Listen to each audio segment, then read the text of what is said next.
नवी मुंबई के Turbhe sector 21 में बार बार बिजली गुल होने की समस्या को लेकर नागरिकों का गुस्सा अब खुलकर सामने आने लगा है। स्थानीय लोगों का आरोप है कि पिछले 11 वर्षों से लगातार शिकायतें और पत्र व्यवहार करने के बावजूद बिजली विभाग इस गंभीर समस्या का स्थायी समाधान करने में पूरी तरह विफल रहा है। हालात ऐसे हैं कि दिन हो या रात, कभी भी घंटों बिजली गुल हो जाती है और शिकायत करने पर न तो अधिकारी फोन उठाते हैं और न ही कोई संतोषजनक जवाब देते हैं। तुर्भे सेक्टर 21 के निवासियों का कहना है कि भीषण गर्मी के बीच लगातार बिजली कटौती से उनका जनजीवन बुरी तरह प्रभावित हो रहा है। कई बार पूरी रात और दिन भर बिजली गायब रहती है, जिससे बुजुर्गों, बच्चों, विद्यार्थियों और नौकरीपेशा लोगों को भारी परेशानी का सामना करना पड़ता है। नागरिकों का आरोप है कि क्षेत्र में वर्षों से बिजली आपूर्ति व्यवस्था बदहाल है, लेकिन विभागीय अधिकारी समस्या को गंभीरता से लेने के बजाय केवल आश्वासन देने का काम कर रहे हैं। स्थानीय लोगों के अनुसार बिजली विभाग के शिकायत नंबरों पर बार बार फोन लगाने के बावजूद कोई जवाब नहीं मिलता।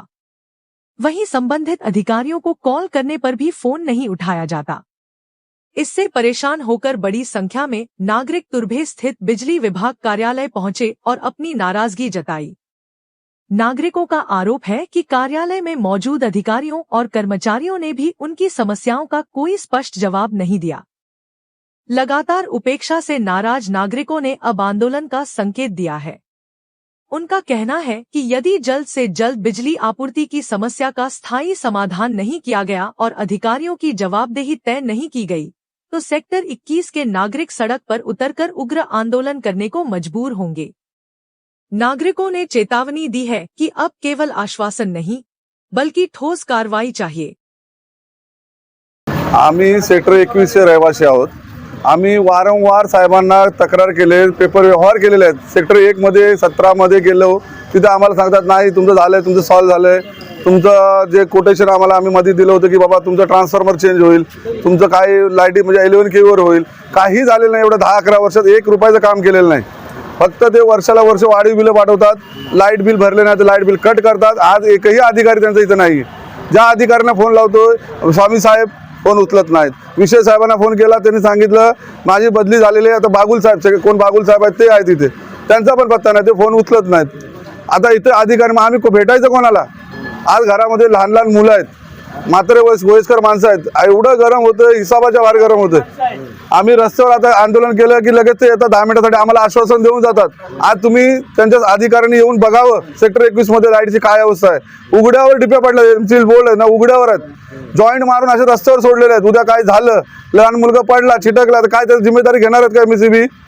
किती वेळा वारंवार सांगितलं, तुम्ही एकदा येऊन दखल घ्या ना, बघा ना आमच्या वायरी काय आहेत काय नाही। तुम्ही आम्हाला सांगता तुमचं लोड वाढला तर ट्रान्सफर वाढवा ना, त्याचे पैसे तुम्ही लावा आम्हाला बिलात, आम्ही भरायला तयार आहोत।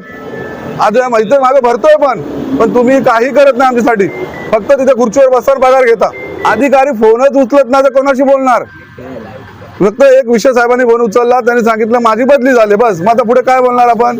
पुढे काय आता बघू। आता आम्ही नगरसेवकांशी चर्चा करणार आणि मोर्चा काढणार। सरळ आमचा एकच पर्याय राहिलेला आहे, मोर्चा काढणे आणि रस्त्यावर बसणे। तुमच्या ऑफिसमध्ये आम्ही नाही येणार, तर मी रस्त्यावर बसतो की आम्हाला काय एकदा ठोस निर्णय सांगा। MSEB वाले कोणी लोकांना सहकार्य करत नाही। त्यांना मोबाईल लावला तर त्यांचा मोबाईल कंटिन्यू बिझी आहे, फोन न येता बिझी आहे। दुसरी गोष्ट, जो एक साहेबाला फोन केला तर साहेबाचा फोन बंद आहे। काल रात्री 4 वेळा लाईट गेली, सकाळपासून आज लाईट गेली आहे, ती अजून आलेली नाही आहे। आणि आता आम्ही इकडे आलो आहे तर इथे कोणी नाही आहे, आणि आता इथे एक अधिकारी होता तो गायब झाला आहे। मग लोकांनी काय करावं? रोजचं नाटक चालू आहे, रोजच आहे। लाईट आली की 10 मिनिटात परत जाते, 4 तास येत नाही। हां, बिलं तर मजबूत येतात। बिल आलं की नाही भरलं की 2 दिवसांनी बिल कापायला येतात, लाईट कापायला येतात। हां, मग हे कसं काय लाईट कापायला लवकर येतात ते? लोकांना आता ज्या समस्या आहेत त्या हे करायला कुठे आहेत ती माणसं? कुठे साहेब? आता साहेब आहे का? साहेब नाहीये जागेवर, कर्मचारी पण नाहीये, एकही कर्मचारी नाहीये, मेन आश्वासन। आता मेन लाईट कधी येणार, त्याच्यानंतर मग हे शोधणार, ते काय मशीन घेऊन त्याच्यानंतर लाईट येणार, म्हणजे आज संध्याकाळपर्यंत नाहीच। फोनच नाही ना त्यांचा। आम्ही अंधारातच राहायचं का रोज? काल रात्रीपासून लाईट नाहीये। कुठे गेले सगळे? वयस्कर लोक आहेत, लहान मुलं आहेत, हा, रात्रीपासून लाईट नाही. रात्री 10 वेळा लाईट आली, 10 वेळा गेली. हा, आणि सकाळी आज लाईट गेली, ती अजून नाहीये. आता आम्ही 1-1.5 तासापासून इथे आलेलो आहे MSCBच्या ऑफिसमध्ये. MSCBच्या ऑफिसमधले जे कर्मचारी आहे ना, मी आताही गॅरंटेड सांगतो, MSCBचा कोणताही कर्मचारी कामावर नाही. एक जण बसलेला आहे, तो फक्त कंप्लेंट घेतोय. आणि सकाळ आता 4 तास झालेले, 4 तासापासून लाईट नाही. लहान मुलं आहेत, म्हातारी माणसं आहेत, काय आजारी पेशंट असतील, यांना एवढं कंप्लेंट करून त्यातले त्यात आता यांचा MSCBचा जो अधीक्षक असेल मेन, त्याला आता एवढे फोन केलेले आहेत, तो माणूस रिप्लाय सुद्धा देत नाही. बाकीच्या लोकांनी इथलं कोणतं एकही कर्मचारी आत्ता 100% कामावर नाही, 100% कामावर नाही. आणि हजेरी यांची चालू असणार. तुम्ही यावेळेला चेक करून घ्या. जर या 3-4 तास झालेले अजून एकही कर्मचारी नाही. यांना आम्ही बोलतोय, तुमचे कोणते कर्मचारी आता वर्किंग पिरियडमध्ये, आम्ही तिथे जागेवर येतो तुमच्याबरोबर, फक्त तुम्ही माणसं दाखवा आम्हाला. ही माणसं घरी राहून पगार घेत आहेत, यांच्यावर स्टिक ॲक्शन झाली पाहिजे आजच्या आज. तुर्ब्यामध्ये पहिल्यापासूनच आहे, आज नवीन नाही. तुर्ब्यात अरे वाशीमध्ये कधी जात नाही. तुर्ब्यात काय बिल नाही भरत का आम्ही? बिल वगैरे भरतो आम्ही. मग आमचा प्रॉब्लेम काय? तुमचं काय अंडरस्टँडिंग तुम्ही पाहून घ्या. वाढीव बिल येतात ते भरतोय आम्ही. तुर्ब्यातले काय बिल नाही भरत का? वाशीमधले 1 दिवस लाईट, 1 तास लाईट जात नाही. मग तुर्ब्यामध्ये प्रॉब्लेम काय? यांचा काय प्रॉब्लेम आहे तो सांगितलं पाहिजे ना. वर्षानुवर्षे लाईट जाते. यांनी आता आम्हाला ठोस आज जर काही कार्यक्रम नाही केला तर आम्ही पूर्ण तुर्ब्यातले सगळे लोक एकत्र येऊन मोर्चा घेऊन आम्ही त्या जो अधीक्षक आहे त्याला पहिले इथं बोलवा, जो मेन इन्चार्ज असेल त्याला भेटून काय समस्या आहे त्याच्याकडून समजून घ्यायची. 10 वर्ष आम्ही हेच ऐकतोय, DP नाही, हे नाही, ते नाही. अरे फक्त तुर्ब्यासाठी DP नाही का? आम्ही बिल भरतोय, तुम्ही उपाययोजना केली पाहिजे ना. इतक्या दिवसामध्ये उपाययोजना होत नाही म्हणजे काय?